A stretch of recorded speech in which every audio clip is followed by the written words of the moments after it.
কিলার identify করে ফেলছে, জনগণ আইডেন্টিফাই করে, বেশি তেরিবিরি করবে দিল্লি মার্চ করবে, আমরা আছি দিল্লি আছে, দিল্লি আছে আমরা আছি, মানে দিল্লি আমার পিছনে থাকলে কোনো বেটা তোমরা কিছু করো, জনগণ তোমরা কিচ্ছু না। তো তো কি করে আনা হবে? এই যে আপনি বলেন এই যে 2024 সালের এই শিশু হত্যাকারী, এই 24 সালের শুধুমাত্র তো সংখ্যা না, একজনেরও যদি মৃত্যু হয়, আমি সেই কথা একটা সভ্য সুষ্ঠু সমাজে আমরা আশা রাখি যে যথাযথ বিচার হবে এবং সেটা হবে। এগুলো তো আমাদের সব আশার কথা। 21 আগস্টের প্রেক্ষাপট থেকে আমি এটা একটু অন্য প্রসঙ্গে যেতে যাচ্ছিলাম। না, প্রসঙ্গে আপনি যেতে পারবেন না, ওগুলো আনতে গেলে আপনাকে এই কথাগুলো আনতে হবে, ওই 134 জন শিশু হত্যাকারীর কথা আনতে হবে না, সেটা তো হচ্ছে, আইসিটিতে বিচার হচ্ছে, আপনারাও পরবর্তীতে ক্ষমতাতে আসলে সেই বিচার প্রক্রিয়া চলবে, আমরা তো সেই আশায় রাখি। আমি বলছি অন্যটা, আমি বলছি যে ওটা তো আপনি এখনো ডিটারমাইন করতে, জজমিয়া বলেন কজমিয়া বলেন যাই বলেন, ওটা নিয়ে ধোঁয়াশা বা আছে তদন্ত হওয়া উচিত, যেটা উনি বলেন আমিও সিটিজেন হিসেবে মনে করি অবশ্যই হওয়া উচিত, নিঃসন্দেহে হওয়া উচিত। কিন্তু যেটা অলরেডি প্রোভেন, যে এগুলো মারো না কেন, পুলিশ পারে, তোমরা পারো না কেন, সেনাবাহিনীকে বলতেছে, ওই কিলারের কি হবে? সেই কিলারের বিচার প্রক্রিয়া, ওই কিলারের কি হবে সেটা এখনো বিচার হচ্ছে। আমরা আশা রাখি পরবর্তীতে যারা রাষ্ট্রীয় ক্ষমতায় আসবেন তারাও বিচার চালাবেন। আমরা প্রত্যেক অপরাধীকে বিচারের কাঠগড়ায় দেখতে চাই। কিন্তু যেই কিলার অলরেডি আইডেন্টিফাইড, সেটা আগে হবে, সেটা আগে হওয়া দরকার না যেটা আমি খুঁজবো এখন? সবগুলো একসাথে হবে, একসাথে হোক না, সমস্যা নেই, সবগুলো একসাথে হওয়া সম্ভব না, করতেই ঠিক আছে। প্রায়োরিটি বেসিসে আমি যেটা এখন, আমি তো কিলার আইডেন্টিফাই করে ফেলছি, জনগণ আইডেন্টিফাই, জাতিসংঘ আইডেন্টিফাই করে ফেলেছে, সেটা আগে হবে নাকি আমার ওইটা বের করার জন্য আমাকে আরো 34 বছর অপেক্ষা করতে হবে? বাট আমি বলতেছি যে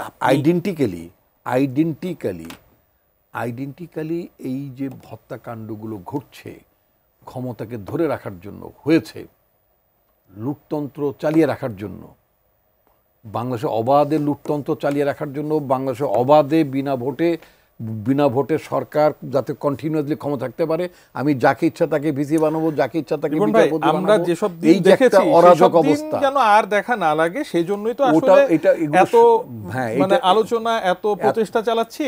না, এত আলোচনা না, এটার জন্য এত আলোচনা না, এটার জন্য এত ত্যাগ, অবশ্যই এটার জন্য মানুষের লড়াই, এটার জন্য আপনাদের আলোচনায় কিছু হয় না, আমার আলোচনায় কিছু হয় না, আপনারা কেউ অংশীজন না, আপনারা সব কিভাবে এই যে চ্যানেলগুলোতে আমাদের কিভাবে কথা বলতে হয়েছে, কিভাবে কথা থামাইতে হয়েছে, আপনার মোটেই অংশীজন না। এই দেশের মোস্ট অফ দ্য মিডিয়াস কি নর্দন কুর্দন করছে, এটা কি বাংলাদেশের মানুষ জানে না?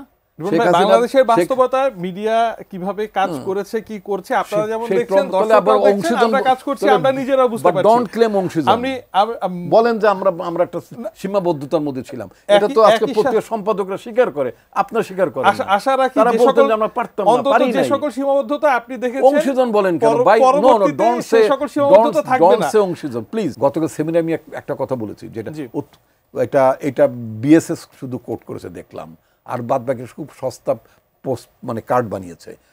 আমি সেখানে বলেছিলাম যে শেখ হাসিনা বিচার বিভাগ থেকে শুরু করে, সেনাবাহিনী থেকে শুরু করে, পুলিশ থেকে শুরু করে, সিভিল অ্যাডমিনিস্ট্রেশন শুরু করে, এমনকি মাস্টারদের মধ্যে, মাস্টার বলতে প্রাইমারি স্কুল তো আছেই, ওই বিশ্ববিদ্যালয়, ওখানে একটু সুযোগ সুবিধা, একটু প্রাধ্যক্ষ হওয়া, একটু এইটা ওইটা হওয়া, এইসব নানান, হ্যাঁ, আরে ভিসি তো অনেক বড় হওয়া, ছোটোখাটো হওয়ার জন্য কিভাবে যে জিব্বাটা লক করতো, মানে সম্পূর্ণ চরিত্র হারিয়ে যা করেছে।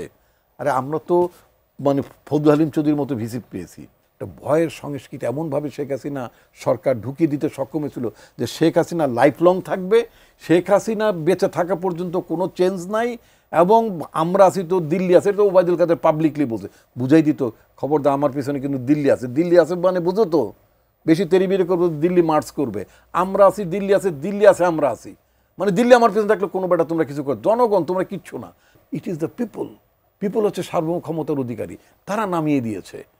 সবাই নিজেদের কর্তব্য জ্ঞান মনে করেছে যে আর চলতে পারে না, আর চলা উচিত না, এটাকে এখন নামাইতে সবাই মিলে। ওই যে রিয়া গোপ তার আন্দোলনে অংশ নেয়নি, but she was the victim, মানে রিয়া গোপের মতো অসংখ্য শিশুরা পর্যন্ত তারা ভিকটিম হয়েছে।